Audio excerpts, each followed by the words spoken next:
Supreme court নিজে বলেছে যে 23 জন মারা গিয়েছে এদের গাফিলতির জন্য, তার জবাবদারি কে দেবে? এখানে আরএসএস তথা বিজেপির সরকার আছে, সেখানে করুন, এইভাবে করুন, পিটিয়ে চামড়া তুলে দেবে আপনাদের।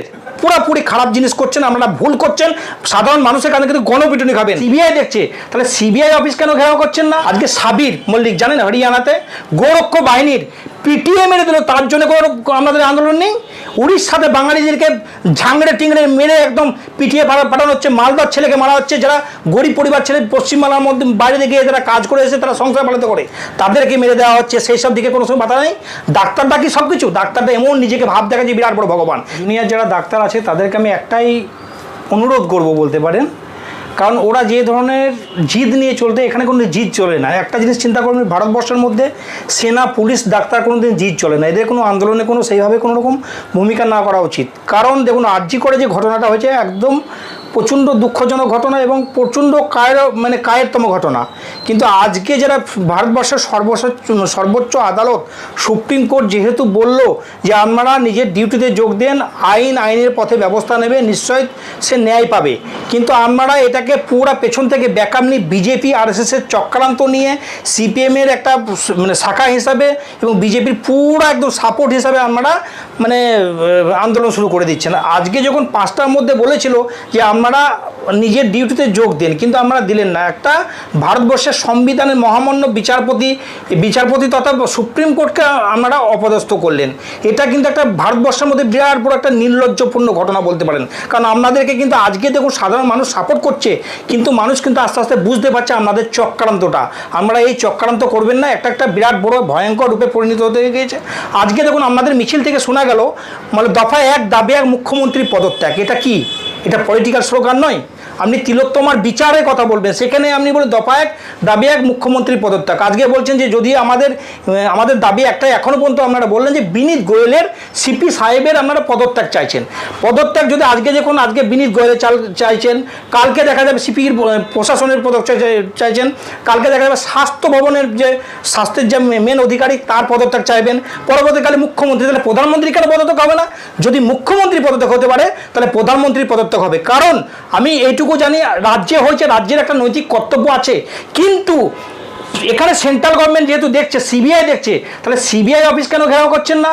আপনারা কোনো সময় একটা প্ল্যানিং করে 27 তারিখে দেখলেন যে প্ল্যানিং করে সুন্দরভাবে আরএসএসের একটা চক্রান্ত করে, সেই চক্রান্তটা আমাদের যারা সোশ্যাল মিডিয়া, আমাদের যারা মিডিয়া আছে তারা পুরো ফাঁস করে ছাড়খাড় করে দিল। এবং পুলিশ নৈতিকতাভাবে যেভাবে ডিউটি করলো, ওদেরকে আমি স্যালুট জানাই, আমি একজন কমান্ডো হিসাবে।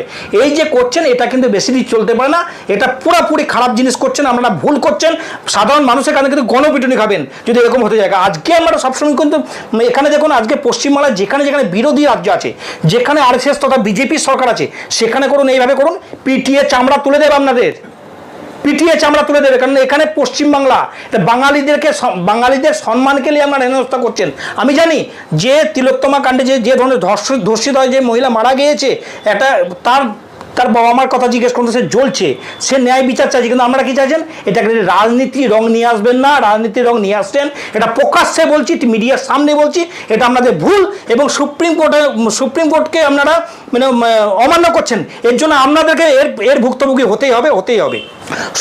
সুপ্রিম কোর্ট তো এখানে তো ক্লিয়ার বলে দিয়েছে যে আমরা 5টার মধ্যে আন্দোলনটাকে শেষ করে আমরা ডিউটিতে যোগ করুন। আমার কাজ আমি করছি, নিশ্চয় সে ন্যায় বিচার পাক, সবাই চাচ্ছে। এবং সাধারণ মানুষ এবং প্রতিটা যার মেয়ে আছে, যার ছেলে আছে, যার পরিবার আছে, সবাই চাইছে যে ন্যায় বিচার নিশ্চয় পাক। কিন্তু এইটা ক্লিয়ার, এই যে সুপ্রিম কোর্টে আদালতের অবমাননা করছেন, এইটা কিন্তু মানা যায় না। আজকে দেখুন প্রচুর গরিব শ্রেণীর মানুষ, যারা গ্রামের খেটে খাওয়া মানুষ, তারা কোথায় যাবে? আমরা তো বড় যারা ব্যক্তি আছে, যারা দেখবেন ডাক্তার যারা হয়, তারা কিন্তু একটু বড় পরিবারের ছেলে এবং মিডিয়াম পরিবারের ছেলে হয়। কিন্তু যারা গরিব পরিবারের ছেলে, যারা খেটে খাওয়া মানুষ, তারা কোথায় যাবে চিকিৎসা করতে? তারা বিনা চিকিৎসায়, যে আজকে দেখুন 23 জন মারা গেল, সুপ্রিম কোর্ট থেকে সেটা প্রমাণিত এবং সুপ্রিম কোর্ট নিজে বলেছে যে 23 জন মারা গিয়েছে এদের গাফিলতির জন্য, তার জবাবদারি কে দেবে? তার জন্য করছেন। আজকে দেখুন আপনারা বলছেন বাঙালির ক্ষেত্রে বাঙালিদেরকে বদনাম করার চেষ্টা করছেন। আজকে সাবির মল্লিক জানেন হরিয়ানাতে গোরক্ষ বাহিনীর পিটিএ মেরে দিল, তার জন্য কোনো আমাদের আন্দোলন নেই? উড়িষ্যাতে বাঙালিদেরকে ঝাংড়ে টিংড়ে মেরে একদম পিটিয়ে পাঠানো হচ্ছে, মালদার ছেলেকে মারা হচ্ছে, যারা গরিব পরিবার ছেলে পশ্চিমবাংলার মধ্যে বাইরে গিয়ে যারা কাজ করে এসে তারা সংসার পালাতে করে, তাদেরকে মেরে দেওয়া হচ্ছে। সেই সব দিকে কোনো সময় বাধা নেই। ডাক্তারটা কি সব কিছু? ডাক্তারটা এমন নিজেকে ভাব দেখা যে বিরাট বড় ভগবান। কিন্তু একটা জিনিস আমি এখনও বলছি, ডাক্তারদের দেখুন যারা আন্দোলন করছে এর মধ্যে কিছু 10%, 5%, 1% হতে পারে, তারা ওখানে আন্দোলন করছে, টাইমিং করে গিয়ে লাস্টে দেখা যাচ্ছে তারা নার্সিংহোমে সুন্দরভাবে ডিউটি করে আবার এখানে যে আন্দোলনে যোগদান করছে। কেন? এটা কেন হবে? কারণ এই যে ধরনের ব্যবসা চালাচ্ছেন, যে ধরনের আপনারা বিবৃতি করছেন, এটা জঘন্যতম ব্যাপার। আমিও চাইছি নিশ্চয় তিলোত্তমা বিচার পাক এবং সত্যটা সামনে আসুক। এর মধ্যে যারা চক্রান্তকারী তারা সেটাকে ধরা পড়ুক, এবং সিবিআই করছে, আইনের মতো চলছে। আপনারা শান্ত হন এবং ন্যায্য বিচার আপনারা পাবেন।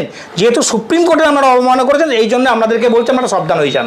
কারণ ভারতবর্ষের মধ্যে যে উচ্চ ন্যায়ালয়, সেখানেও আপনারা কিন্তু অবমাননা করেছেন, এটা কিন্তু ঠিক নয়।